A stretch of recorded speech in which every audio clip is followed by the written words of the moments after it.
하나님 말씀 보겠습니다. 신명기 7장 1절에서 5절입니다. 찾으셨죠? 교독합니다. 제가 1절 읽겠습니다.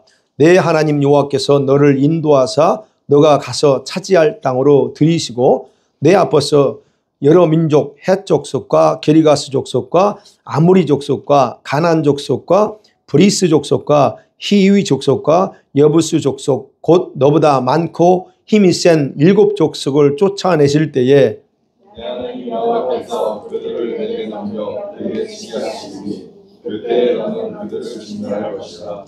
그들과 어떤 약도 하지 말 것이요 그들을 불쌍히 여기지도 말 것이며 또 그들과 혼인하지도 말지니 내 딸을 그들의 아들에게 주지 말 것이요 그들의 딸도 내 며느리로 삼지 말 것은 그가 내 아들을 유혹하여 그가 여호와를 떠나고 다른 신들을 섬기게 함으로 여호와께서 너희에게 진노하사 갑자기 너희를 멸하실 것이니. 같이 읽습니다.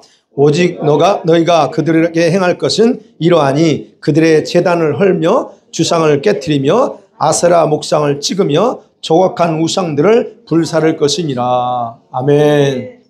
자, 이 말씀 가지고 우리 안에 있는 7 부족의 영들을 침멸하라는 제목으로 말씀을 나누려고 합니다. 자, 이스라엘 백성들이 들어가야 될 가나안 땅은 성경을 읽고 아는 분들은 다 아시겠지만 거기에는 어떤 부족들이 살고 있나. 여러분, 일반적으로 그 가나안 땅 하면 그냥 총칭해서 그 지역을 다 가나안 땅이라고 불러요. 그런데 거기에 살고 있는 족속들도 부족들도 다 그냥 가나안 족속이 말합니다. 그렇게 표현해요. 그러니까 지금이야 이렇게 통일되게 살지만 그때 당시에는 부족으로 나눠져 있으니까요. 그러다 보니까 이 여러 부족들이 함께 어우러져 살았습니다. 그래서 가나안 부족의 대부분은 창세기 10장 15절에서 19절에 나오는 그런 민족들의 계보 있잖아요. 노아의 후손들죠. 그 계보들을 중심으로 해서 이제 퍼져나온 그런 부족들입니다. 그리고 사실 거기에서 7 부족만 살고 있잖아요. 가나안 땅에는 보면 여기 명시된 7 부족 외에 더 있어요. 모압 족속도, 그러니까 저 요단강과 사해를 중심으로 해서 동쪽에는 모압, 암몬, 밑에는 에돔 족속도 있어요. 그러나 그들은 포함되지 않고 이 서쪽 쪽에 속하여 있는 그런 부족들 최하 12부족이 살고 있습니다. 거기에 보면 블레셋 족속 살고 있고 르바 족속도 살고 겐 족속도 살고 있고 감몬 족속도 이렇게 살고 있어요. 그런데 왜 그런 최하 12부족이 살고 있었는데 왜 하나님은 7 부족만 말씀하실까 하는 겁니다. 그 당시에 7 부족이요, 그 지역을 대표하는 그런 부족들이었습니다. 그런데 오늘 제가 살펴보려고 하는 것은 그 부족들마다 가지고 있는 특성들이 다 달라요. 다 이렇게 어울려서 사는데 부족들마다 틀리거든요. 그 특성이 다 다른데 바로 그것이 우리 사람들 속에서 주도적으로 강하게 작용하는 성품 그리고 영적인 영들을 예표하기 때문에 주님이 7 부족을 언급하시는 겁니다. 여러분, 이스라엘이 가나안 땅에 들어가서 이 부족들을 진멸하지 못하면 하나님께서 보장해 준 그 젖과 꿀 이른 풍성한 생활을 누릴 수가 없게 된다는 그런 영적인 의미가 있어요. 그래서 오늘 그걸 살펴보려고 하는 겁니다. 자, 첫 번째 7 부족의 실체가 뭐냐는 겁니다. 여러분, 제가 이제 7 부족에 대해서 성경을 연구하고 공부하면서 이 7 부족에 대해서 제가 관심 있었죠. 그래서 도대체 7 부족이 어떤 걸 의미할까? 이렇게 해서 인터넷에 다 검색하면 나오잖아요. 예전에 이제 그걸 다 준비했었죠. 근데 이게 설교하신 목사님마다 거의 다 동일하게 영적인 의미가 거의 비슷합니다. 그 설명할 때 7 부족은 인간의 성품을 대표한다. 또는 우리 안에서 활동한 악한 영들을 대표하는 특성들이다라고 이런 식으로 다들 그 영적으로 해석합니다. 그런데 중요한 것은요, 이 7개의 성품과 영적인 이 영들의 특성은 뭐냐면 아담이 타락하면서 우리 사람 안에 견고하게 박혀있는 습성들이라는 거예요, 이게. 그러면 우리가 오늘 저와 여러분이 이 설교를 할 때 이 자체를 먼저 인정하고 들으셔야 됩니다. 여러분 안에 있는 중요한 특성들, 그게 7가지로 요약할 수 있다는 겁니다. 성격이 다 다르죠? 성품도 다 다릅니다. 그런데 그 모든 건 다 다르지만 이 7가지 범주를 벗어나지 못한다는 게 그게 다 있다는 겁니다. 그러니까 이 7가지는 타락한 우리 성품 속에 함께 작용하는 동시에 악한 영들의 특징을 그대로 반영해주고 있다는 거예요. 여러분이 귀신 들렸다는 게 아니고 그 영들이 우리에게 특성이 똑같다는 거예요. 여러분, 저와 여러분 구원받았잖아요. 우리 구원받은 저와 여러분들에게 여전히 남아있는 견관진으로 작용하는 것들, 그게 7가지로 요약할 수 있다는 거예요. 이게 지금 그겁니다. 그래서 이 7 부죽은 영적인 의미를 적용하지 않으면 그들의 존재는 과거에 있었던 성경의 한 이야기에 불과합니다. 그러나 이거는 출애굽하고 광야를 지나고 가나안 땅에 들어간 모든 자체는 실제적이겠지만 영적인 의미가 있기 때문에 이 부분도 역시 영적인 의미를 적용하지 않으면 하나의 이야기에 불과하다는 거예요. 그래서 그런 면에서 우리 말씀을 들어보셔야 됩니다. 첫 번째 해족속이 나옵니다. 7 족속의 정체를 볼게요. 이 해족속은 그 의미가 그 영적인 의미를 공포와 두려움의 영이라고 말합니다. 이 해족속의 조상인 헷은요, 그 헷은 뭐냐면 함의 아들 가나안의 아들입니다. 그 아들의 그 후손들이 지금 해족속이에요.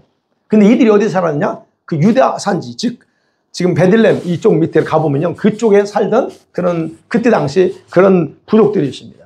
이들은 BC 1600년에서 1700년 사이에 족장시대에요, 이스라엘이 가나안 땅을 정복할까지 살았던 부족이에요. 근데 그 부족 중에서 가장 큰 부족들입니다. 큰 부족을 이루고 있어요. 작은 부족이 아닙니다. 그리고 이 BC 10세기에 철기 문화가 발달했거든요. 그 지역에요. 그때 이 철기 문명을 가지고 강력한 그런 무기, 철로 만든 무기죠. 그러다 보니까 지역 부족들에게 굉장한 두려움의 대상이 됐어요. 그래서 그 땅을 이제 이 모세를 통해서 가나안 땅에 들어가라고 할 때 하나님께서 이스라엘에게 주기로 약속합니다. 이 땅 다 너한테 줄 거야, 하죠. 그럴 때 주님이 진멸하라 그래서 말하는 거예요. 그런데 이스라엘 백성들이 완전히 진멸하지 못합니다. 그래서 그 이후에 이스라엘은 거기 살면서 그들과 혼합하는 그런 죄악의 근원이 돼요. 진멸하지 못하니까 그들과 같이 혼합해버립니다. 자, 그래서 이 부족 중에서 가장 큰 종족이기 때문에 바로 이 헷족속이 가지고 있는 의미가 저와 여러분에게서 가장 클 수 있다는 겁니다. 헷족속은 공포와 두려움이라고 했어요. 네. 그러니까 결국 저와 여러분 영혼 속에 이런 우울함이나 악몽이나 거짓이나 아니면 어떤 속임을 통해서 영적인 두려움을 조장하고 그러면서 우리를 고통 속에 살도록 하는 성품 또는 악한 영이라는 겁니다. 보세요. 여러분이 두려움이 강한 사람들 있죠. 다 그러진 않지만 두려움이 강해야 아무것도 아닌 것에 막 두렵고 겁을 내는 사람들이 있습니다. 자, 이런 성품은요, 기억하셔야 될 건요, 이런 성품은 여러분이 항상 공포와 절망의 영을 자기한테 끌어오게 돼 있어요. 두려움이 많은 사람은 두려움을 끌어오게 돼 있습니다. 다시 말씀드리면 영을 끌어온다는 거예요. 그래서 항상 자신을 눌린 상태로 만들어. 누구한테? 그 영한테 눌린 상태에 만들고 반복되게 만들어. 그래서 늘 자기는 아무것도 할 수 없어. 자기 자신을 무능한 사람이라고 자꾸 만들어요. 그러면서 아무것도 할 수 없으니까 죄를 이길 생각, 자기 연약함을 이길 생각하지 않고 그냥 스스로 자기를 세뇌시켜요. 나는 원래 이런 사람이야. 이런 식으로 세뇌시킵니다. 이런 사람 특징이에요. 자, 그래서 이런 두려움 때문에 저와 여러분이 가지고 있다면 이런 두려움 때문에 주님께서 주신 소명이나 능력을 보지 못해요. 주님이 더 큰 능력 주고 큰 그 예수의 거룩한 이름의 권세를 가지고 있음에도 불구하고 그걸 못 봐요. 그리고 믿음으로 진짜 순종하고 행동해야 될 때 주저하게 됩니다. 벌써 딱 과연 할 수 있을까? 두려움을 먼저 가져요. 그래서 못하는 겁니다. 그러니까 왜 나는 믿는데 왜 담대하게 못할까? 바로 이런 문제예요.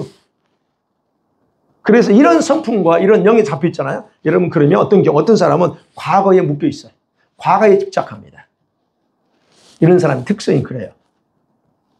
자, 그렇게 되면 중요한 건 그래요. 이런 두려움의 영에 잡혀 있게 되면 자기 발전이 안 됩니다. 불가능합니다. 여러분, 발전이 안 돼요. 하나님의 뜻을 순종하는데 굉장히 힘들어합니다. 남들은 금방 하는데 나는 그게 안 돼. 왜 그럴까 하는 거예요. 그래서 여러분, 저와 여러분이 구원받았을지라도 이 두려움, 여러분 안에 있는 두려움과 이 공포 문제를 처리하지 않으면 여러분의 영혼이 성장하지 못합니다. 디모데후서 1장 7절에 그랬잖아요. 하나님 우리에게 주신 거는 두려워하는 영이 아니에요. 근데 우리는 두려움에 잡혀 있어요. 두려워하는 영은 원수가 준 거예요. 근데 우리는 그 위대하신 주님을 믿고 그분이 내 안에 계신다고 말하면서 늘 두려움에 잡혀 있어요. 그러면 여러분의 영은 성장하지 못합니다. 바로 그래서 이 두려움의 영은 여러분의 영을 성장하지 못하도록 방해해요. 여러분. 그래서 보세요. 여러분 안에 그 있는가. 두 번째 보면 기리가스 족속이 나옵니다.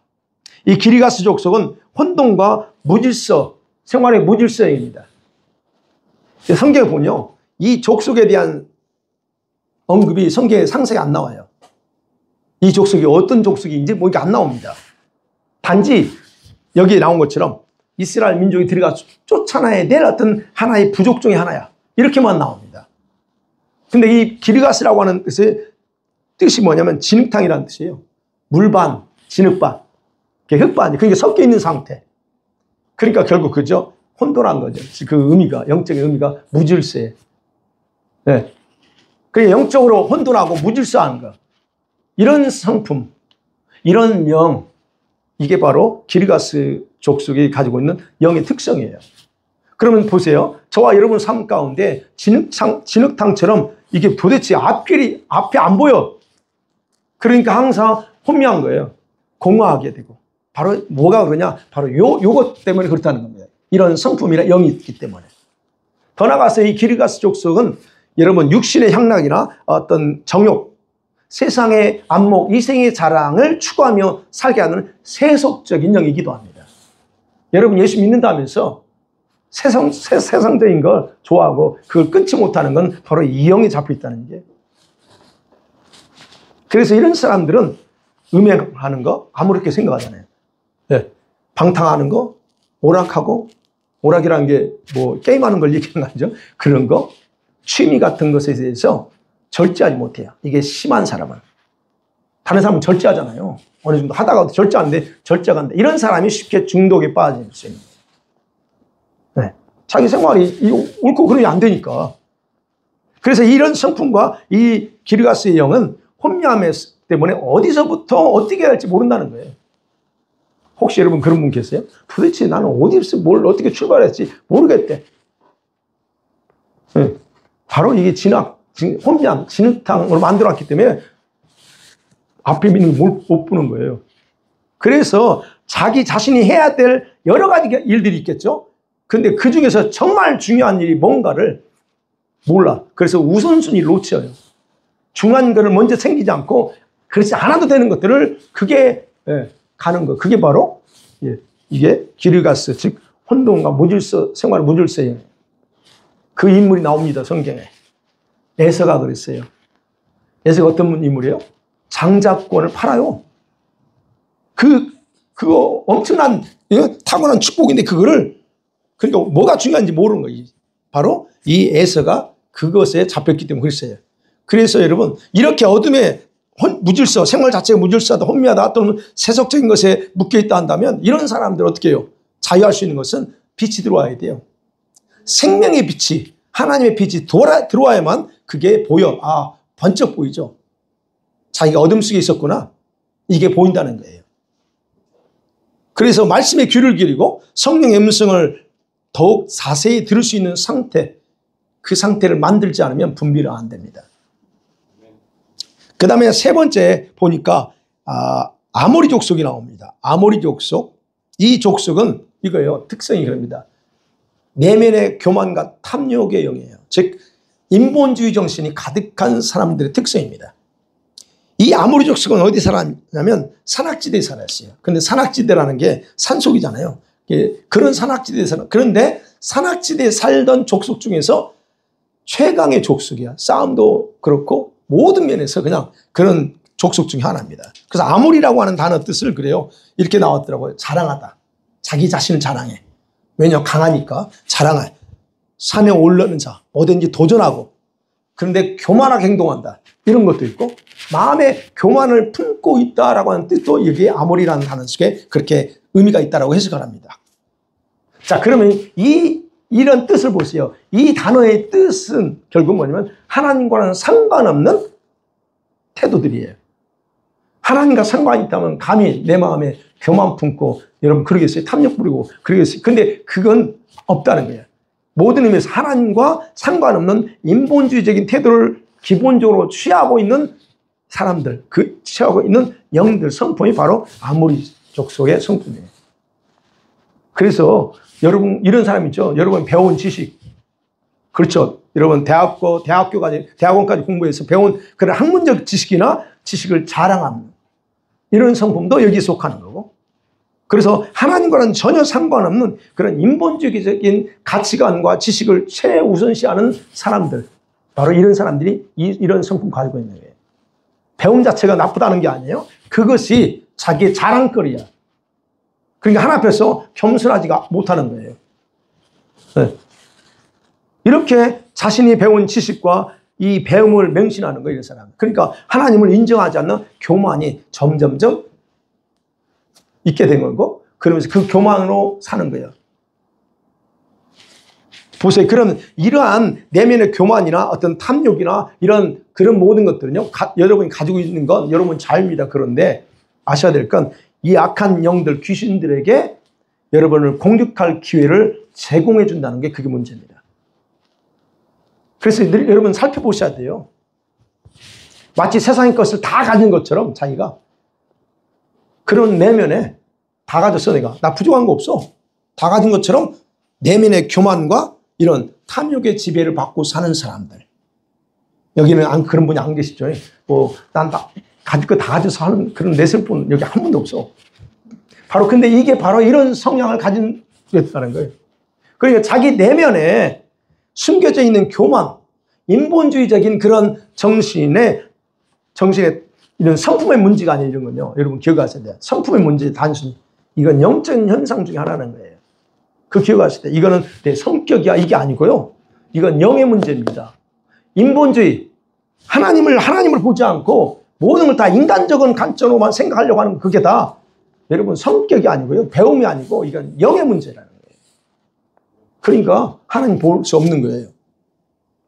자신의 그런 인본주의적인 사고를 버리지 못하는 거. 내가 이 영에 잡혀 있구나. 그거 아셔야 됩니다.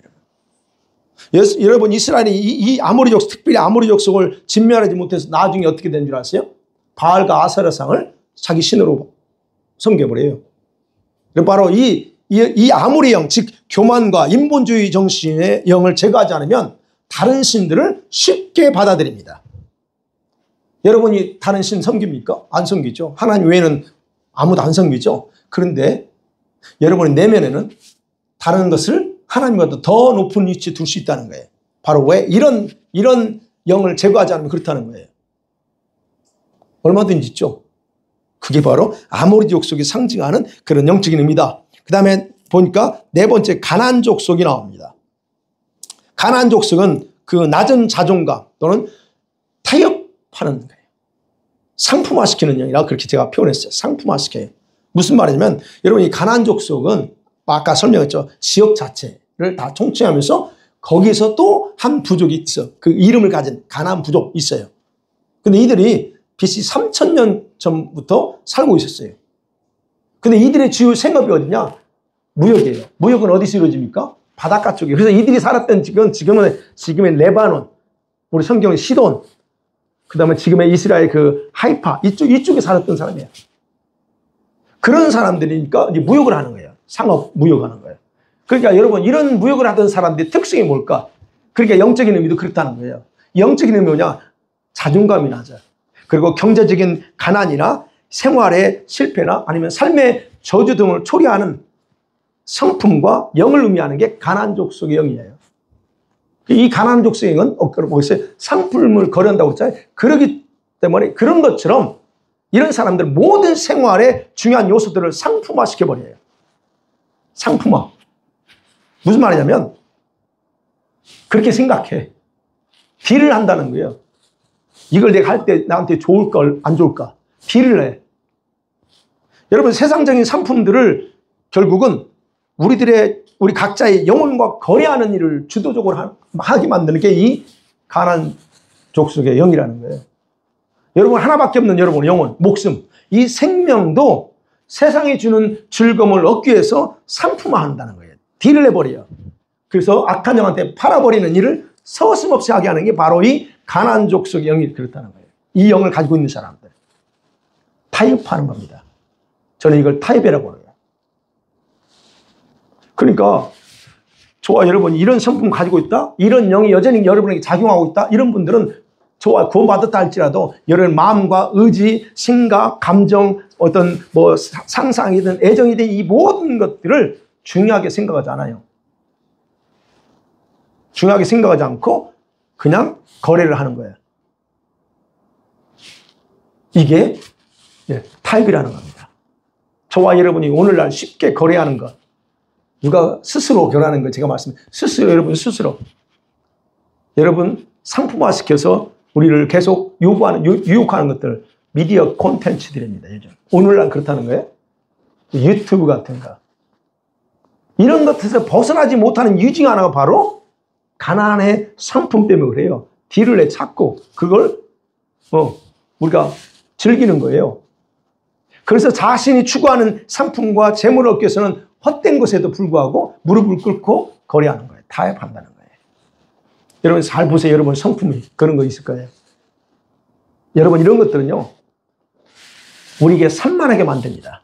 저와 여러분의 생각과 마음을 산만하게 만들고 영혼을 산만하게 만들어서 그래서 진짜 우리가 믿음의 경주해야 될 거 아니에요. 거룩한 신부가 되어서 가야 될 거 아니에요. 그런데 그런 것을 할 수 없게 타락하게 만들어요. 즉 타협하면서 적당히 살게 만들어요. 이게 바로 가나안 족속의 성품이나 영을 가진 사람들. 이거 살펴보세요. 지금.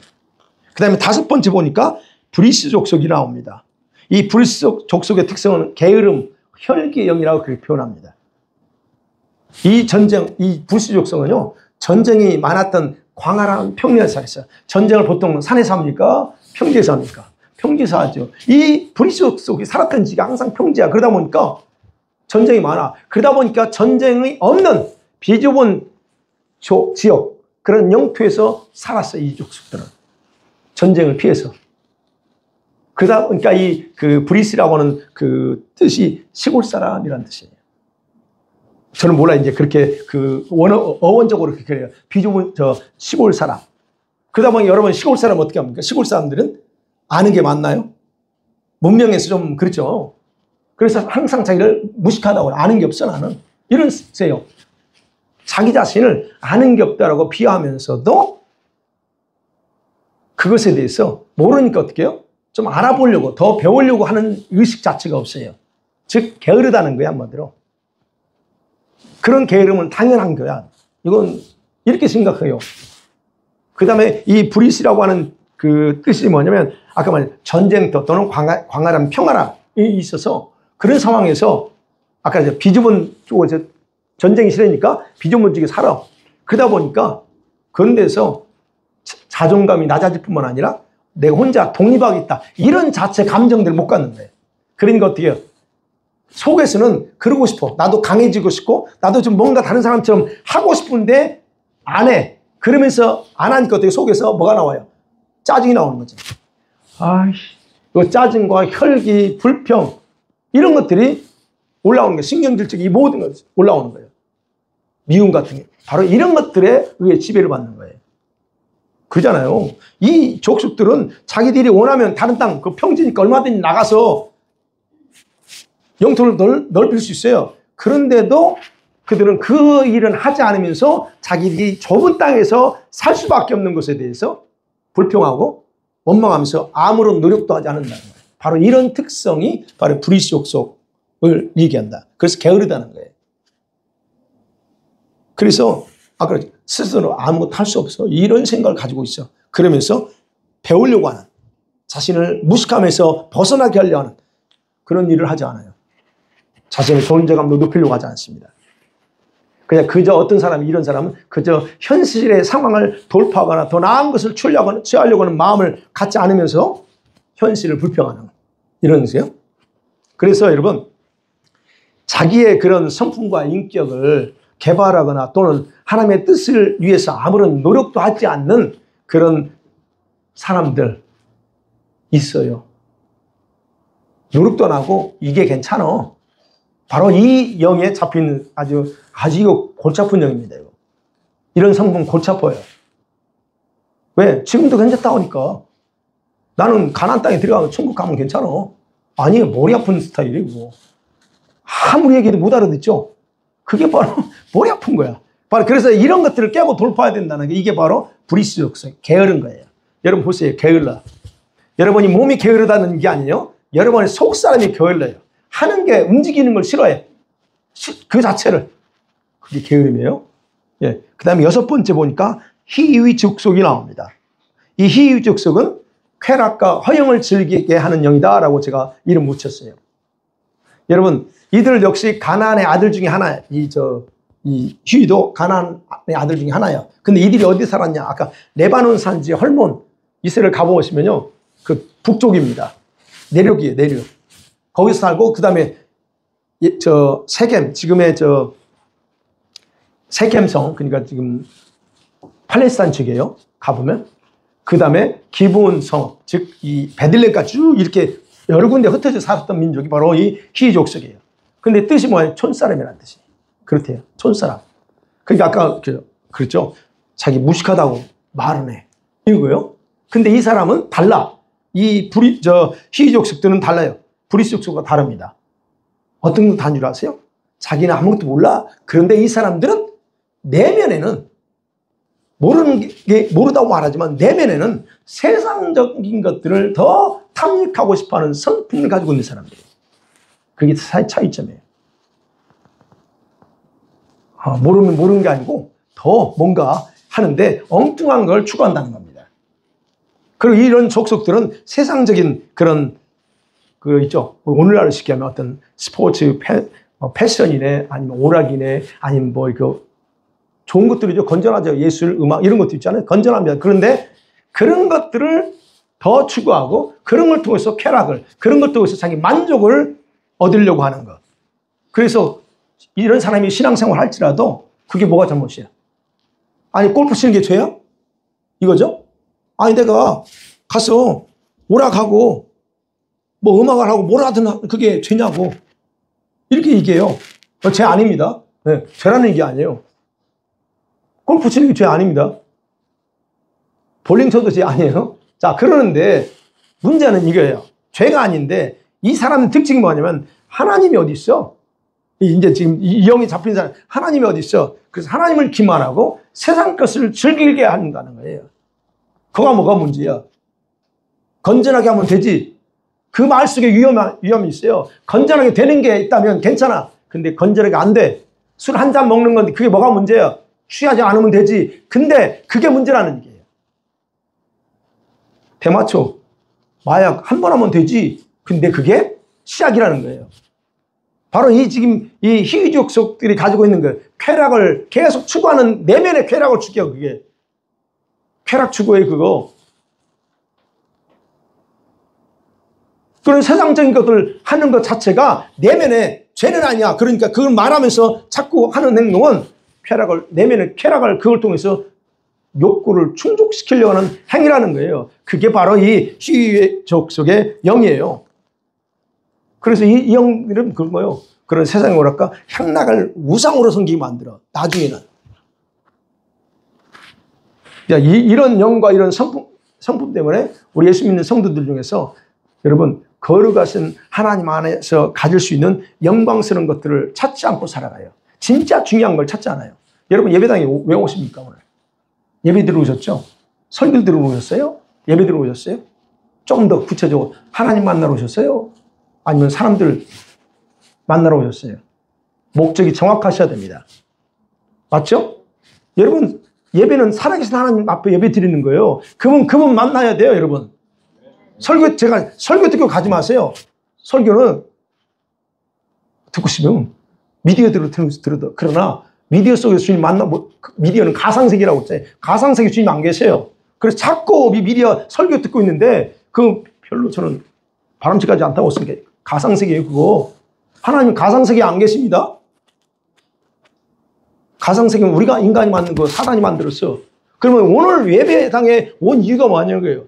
그 영광스러운 주님, 그분을 만나 있고 왔단 말이에요. 그러면 바로 이 희족속의 영을 잡혀 있는 사람들은 그것들을 추구하지 않는다는 거예요. 그래서 의무 다하면 되지. 예배 드렸으나. 그죠? 예배 드렸어. 그래서 어떡하려고? 예배 드려서 뭐 다 했다고요? 과연 중요한 건 주님이 나를 받으셨냐 안 받았냐, 이게 중요한 거예요. 그죠? 오늘 여러분 이 자리에 있는 거, 예, 감사해요. 중요합니다. 그런데 과연 여러분이 왔다 가느냐, 주님이 여러분을 받으시느냐가 중요하다는 거예요.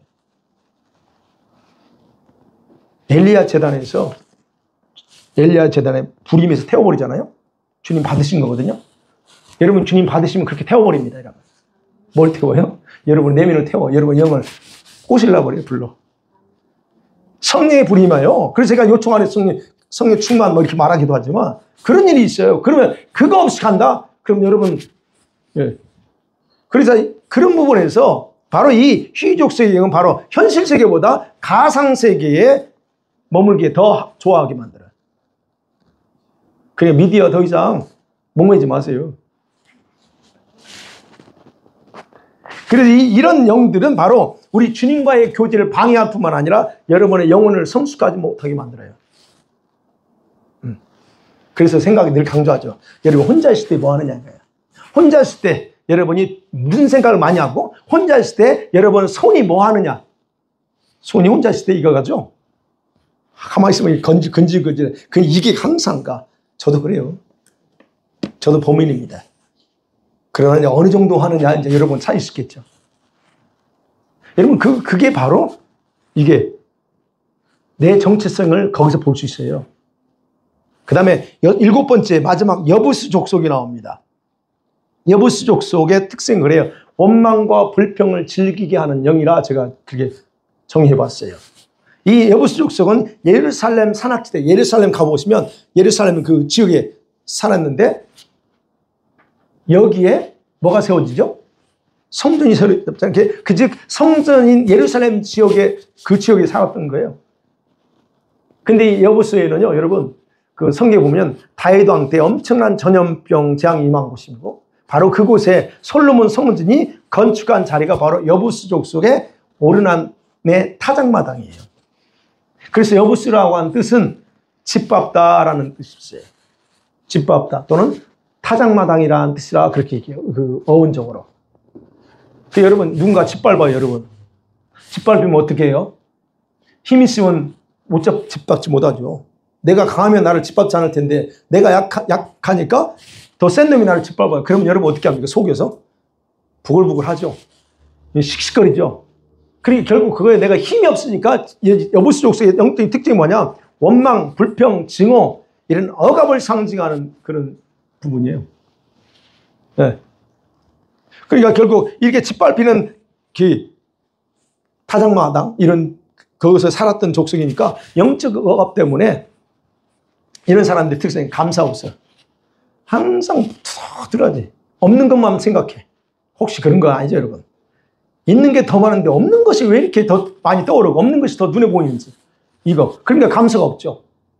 그러니까 원망하고 불평하고 때로는 조금 심하면 다 그렇지 않지만 직무심 같은 걸 막 채우고 사는 거예요. 이게 바로 브리스 족속, 여부스 족속의 그런 영이에요. 그래서 여러분, 저와 여러분이 죄산 받고 예수님의 하나님의 그 임재를 체험하고 하나님의 은혜와 긍휼을 체험했어요.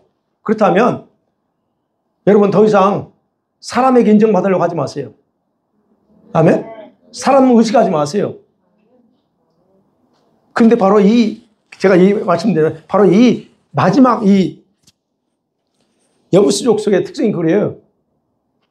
받았으면서도 사람들을 의식하고 온전히 주님께 순종하면서 말씀과 기도로 장성해 나가야 되는데 그러지 못하는 것. 그래서 하나님의 성품이 자리 잡지 못하는 거 이런 거예요.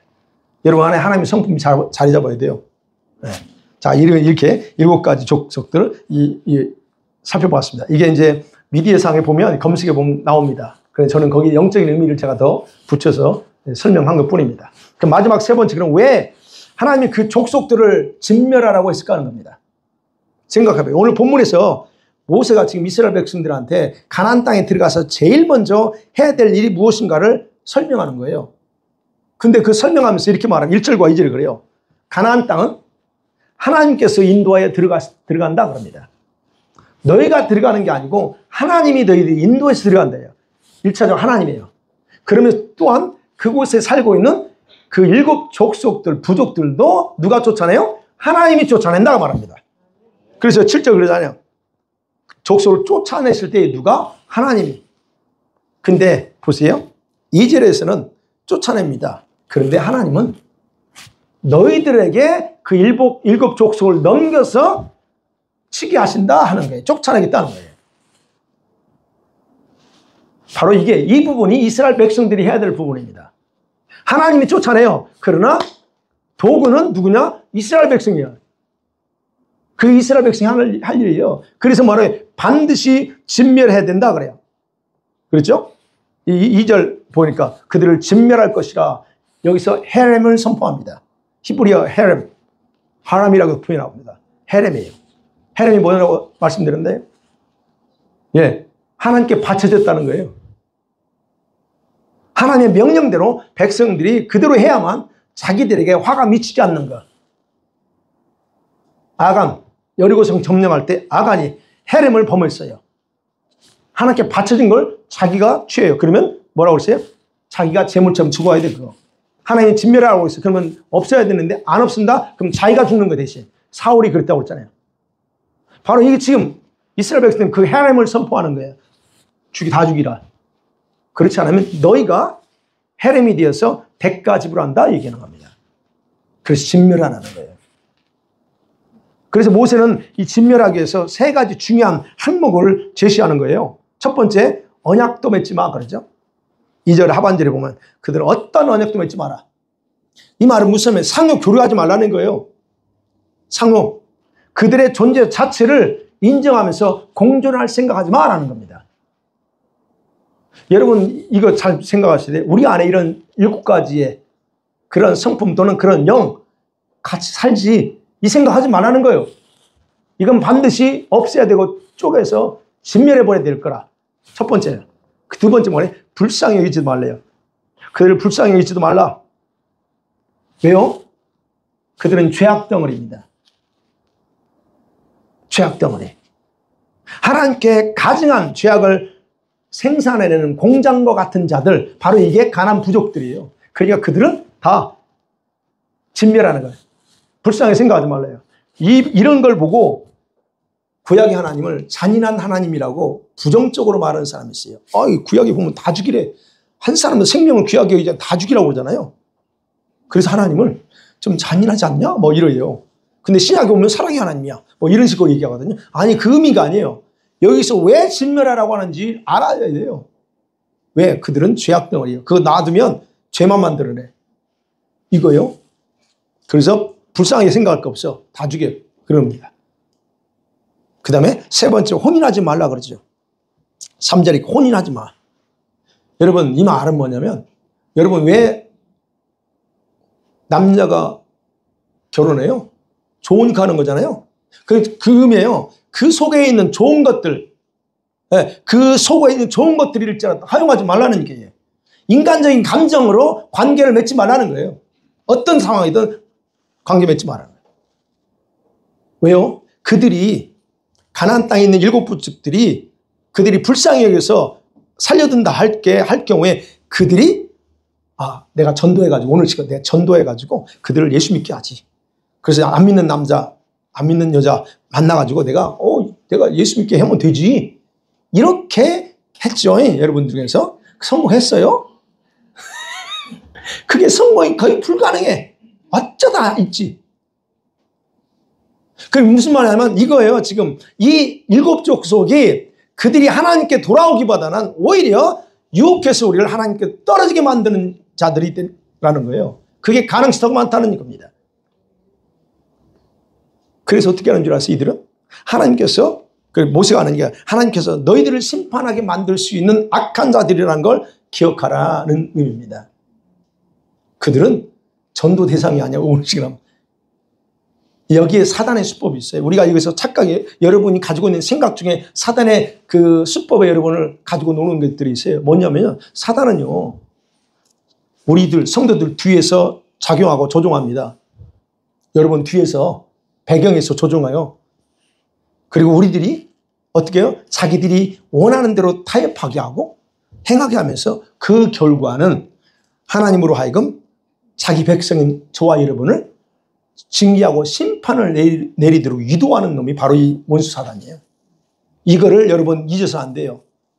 이 사단의 수법이 그거. 그러니까 결국 그거에 그 부족들에게는 하나님께 더 가까이 나가게 할 수 있는 힘이 전혀 없다는 거예요. 그들 자체가 죄악 덩어리야. 오히려 하나님에게서 더 우리를 분리시키고 더 멀어지게 하는 힘만 가지고 있는 자들이에요, 이 자들이. 그래서 다 진멸하라는 거예요. 그래서 말하죠. 제단을 헐라. 5절에 보면 제단을 헐고 주상을 다 깨뜨리고 목상을 찍어버리고 다 우상 불살라버리라 그럽니다. 바로 이게 그 우리가 대적 기도하고 돌파 기도하거나 아니면 악한 원수들을 대적할 때 이거죠. 헐어, 깨, 찍어, 불살라. 이거 뭐예요? 영어로 break, crush, smash 하나요. 가루 만들고, 그죠? 다 박살내고, 뭐 이런 우리 한국말로. 바로 여기 이거예요. 이거 다 남겨놓으면 안 돼. 이런 식으로 다 깨버리라는 거예요. 자, 우리가 그러면 여기서 생각해. 왜 하나님 꼭 이렇게까지 하라고 하는 거예요? 아니, 그러잖아요. 꼭 이렇게까지 해야 돼? 왜 이게 지금 저와 여러분 속에 있는 성품이고 영이라고 본다면 왜 주님이 이렇게까지 우리한테 명령할까 하는 거예요? 분명한 사실은요. 하나님께서 그렇게 단호하게 명령하셔도 이스라엘 백성님들이나 저와 여러분이나 그대로 하지 못할 것임도 알고 계세요. 그럼에도 명령하면서 행하라고 강조하는 이유는 뭐냐? 바로 그 7 부족들은 살려두고 용납해서는 안 되는 우리 성도들 영혼 속에 뿌려내리던 이 사단의 속성과 뿌리이기 때문에 진멸하라는 거예요. 뿐만 아니라 이 사단이 우리 성도들을 여러분 자유롭게 조종하고 저와 여러분을 이걸로 조종해요. 지금 하나님을 대항하는 위치에 서서 살도록 만드는 성품이 바로 이거기 때문에 다 진멸하고 쪼개라는 거예요. 7가지. 이 7가지, 7가지로 이 사단의 속성과 성품을 사람들에게 실질적인 존재임을 알려주기 위해서 이게 진짜야. 이게 진짜 우리 안에 있다. 이게 너희 성품 중에 하나야라고 알려주기 위해서 그 부족들을 하나하나 지목하면서 7개만 딱 이야기한 거예요. 그렇게 보셔야 됩니다. 여러분 보세요. 아담이 타락했을 때 그 아담이 속사람, 영이죠. 그 영이 죽게 됐다고 그랬죠. 영이 죽었어요. 그래서 죽어요. 영이 죽습니다. 그러면서 뭐가 들어와요? 사단이 자기의 악한 본성을 심어놔요. 우리 영 안에. 그리고 이제 우리가 예수 믿어서 우리 영이 새롭게 재창조됐습니다. 그런데 그 속성은 그대로 있어. 여러분의 마음도 속성이 그대로 있잖아요. 그대로 가지고 있는 거예요. 그래서 저와 여러분이 구원받았을지라도 여러분 구원받는 저와 여러분을 조종하고 자기가 원하는 대로 가지고 노는 거예요. 지금도. 그러니까 여러분이 생각해봐요. 구원받았다고 그리고 하나님 앞에 큰 사람들이라고 말하는 사람들이 왜 뻥뻥 넘어지고 왜 엉뚱하게 그러냐 이거예요. 왜? 바로 이거 제거하지 않아서 그래요. 이것들에 의해서 조종당하고 노는 거예요. 바로 그래서 이 7 부족은 속사람 안에 우리 속사람 안에 자리 잡은 악한 영의 성품을 상징한다. 그러니까 이 안에 있는 거 여러분 다 그래서 여러분 그 성령에 따라 다 다른 모습으로 어떤 사람은 두려움이 강하고 어떤 사람은 불평이 강하고 어떤 사람은 게으름 이게 다 다르게 있어요. 그래서 이것을 정복하지 않고 내가 구원받은 것만 좋아하고 살다가는 그것들에 의해서 내가 오히려 망할 수 있다는 거예요. 이 부분에 대해서 여러분요, 예수님이 마태복음 15장 19절에서 마음에서 나오는 7가지 죄악을 말씀해줘. 7가지입니다. 같이 볼게요. 시작. 마음에서 나오는 것은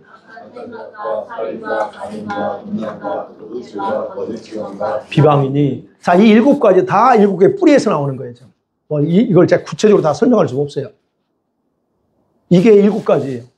잠언서 6장 16절에서 이렇게 말하죠. 같이 보겠습니다. 시작. 여호와께서 미워하시는 것, 그 마음에 싫어하는 것이 옛 7가지니 곧 교만한 눈과 거짓된 혀와 무정한 자의 피를 흘리는 습관, 손과 악한 계교를 꾀하는 마음과 빨리 악으로 달려가는 발과 거짓을 말하는 증인과 및 형제 사이를 이간하는 잔이라. 여기 7가지입니다. 특성들이 바로 여기서 나오는 거예요. 그 다음에 잠언서 26장 25절에도 그런 말씀이 있습니다. 시작.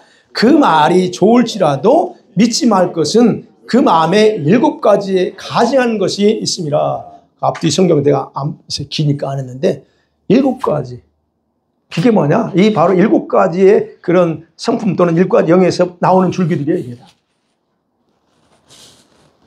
여러분, 그래서 하나님께서는 저와 여러분에게 줄 수 있는 풍성한 것이 다 있어요. 너무 많아. 그분께는.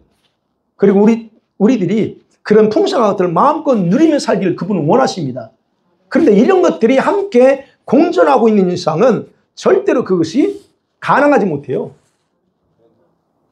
왜 저와 여러분이 시달려야 됩니까? 왜 이런저런 문제로 우리가 고통당해야 돼요? 그래서 주님이 주신 것도 다 잃어버려.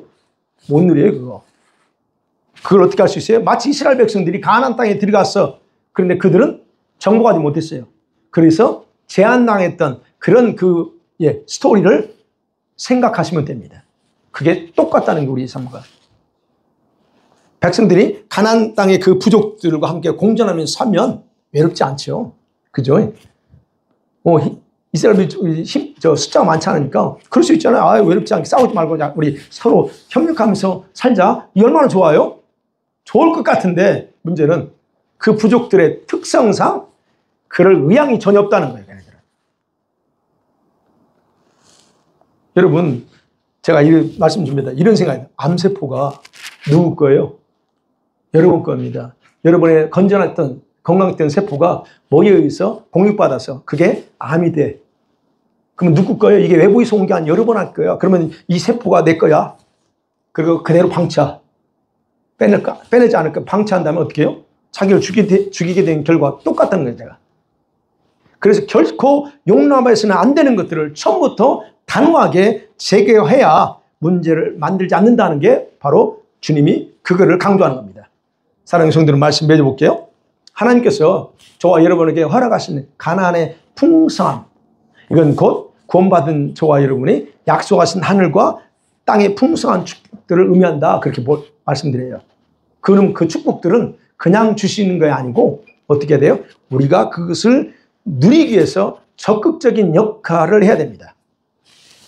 주님이 주시는 게 있고 우리 역할이 있다고 항상 강조하는 역할이 있어요. 그 역할 강조하지 않으면서 얘는 못 누립니다. 천국도 그냥 주시지 않아요. 천국은 침노하는 자가 들어간다고 했어요. 침노하는 자. 그건 주님 말씀이에요. 침노해라. 내가 적극적으로 가겠다고 침노하라는 거예요. 그럼 가나안 7부족을 왜 진멸하라고 명령하셨는가? 거기에 대한 영적인 깊은 뜻을 놓치지 말라는 얘기예요. 하나님은 단순히 여러분과 제가 구원받은 것으로 만족하며 살라고 하지 않는 거예요. 이게 지금 두려움과 절망이라고 했죠. 혼돈, 무질서, 교만, 인본주의 정신이에요.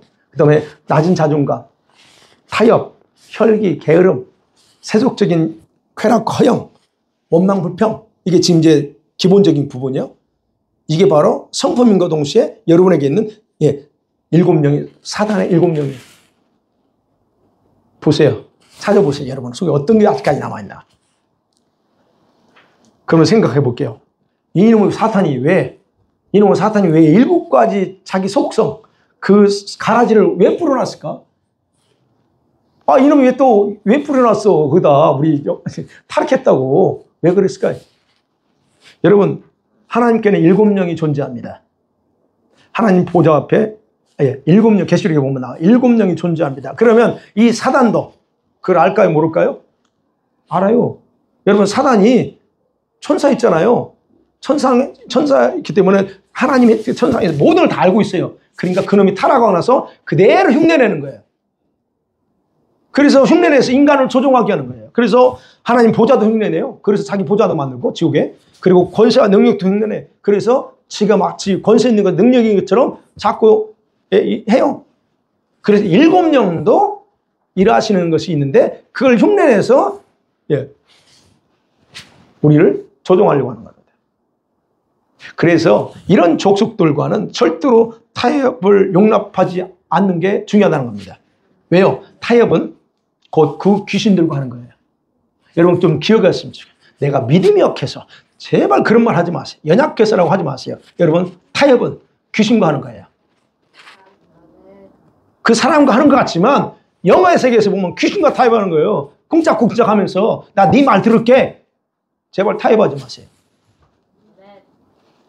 이거요. 그런데 어느 족속도 살려두지 말랬잖아요. 다 진멸해요. 그러면 살려두거나 아니면 영의 성품 안에 남기면 절대로 안 된다. 왜?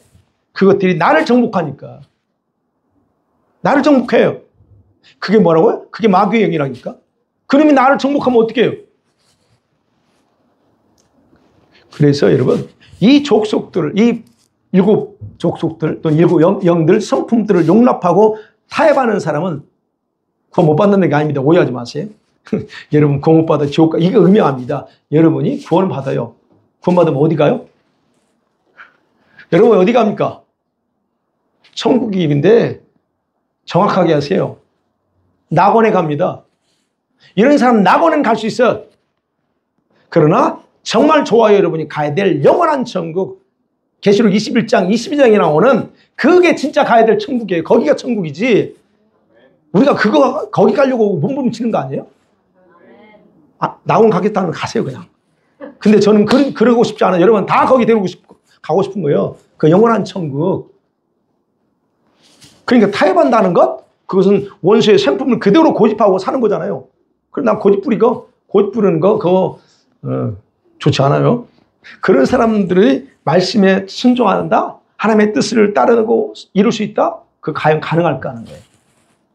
그러니까 그 영혼은 예수님 믿었기 때문에 구원을 받지만 그런 사람들은 낙원에 가는 거예요. 강도처럼. 여러분 그런 사람들을 하나님은 자기가 있는 예루살렘 성, 신부의 성인 예루살렘, 신부의 집에 데려갈 수 없다는 겁니다. 저와 여러분이 주님의 신부로서 흰 옷을 입었잖아요. 거기다 여기 흰 옷을 입었어. 그렇다면 제일 먼저 이 7 부족을 하나하나 제거하는 삶을 살아야 됩니다. 그리고 이 부족들을 여러분은 자기의 속사람의 성품에 빼서 진멸해야 돼요. 내 안에서 빼서 진멸해야 돼. 그러려면 어떻게 해요? 아프죠. 어떤 분은 피눈물을 흘리고 있죠. 피눈물을 흘려야 될 수 있어요. 눈물을 하면서 진짜 올려야 돼요. 가슴에 피가 흐르고 살도 찢어지는 아픔, 뼈를 깎는 고통이 있을 수 있어요. 어떤 부분에. 다 그런 건 아니지만 있어요. 그럼에도 불구하고 해야 된다는 거예요. 그래서 이런 것들을 빼내고 진멸하면 하나님은 거기에다, 여러분의 성품에다, 여러분의 영안에다 하나님 자신의 성품으로 새롭게 집어넣어서 가장 아름다운 신부의 성품으로 만들어갔습니다. 아멘. 자, 그래서 이제 7가지 성품, 7가지 사단의 가라지 중에서 여러분에게 어떤 것이 아직까지 살아있는가? 이놈이 아직까지 살아있어. 있죠. 나이 드신 분, 권사님들, 나이 드신 분들 없어진 것 같은데 있어요. 그거 다 잡아야 돼요. 네. 파악했어요. 그리고 더 이상 그런 것들 내버려 두지 말고, 타협하지 말고, 단호하게 여러분 성품에서 진멸해서 거룩한 주님의 신부의 성품으로 새롭게 만들어가기를 간절히 축원합니다. 아멘. 이 시간 같이 한번 말씀 생각하며 기도합니다.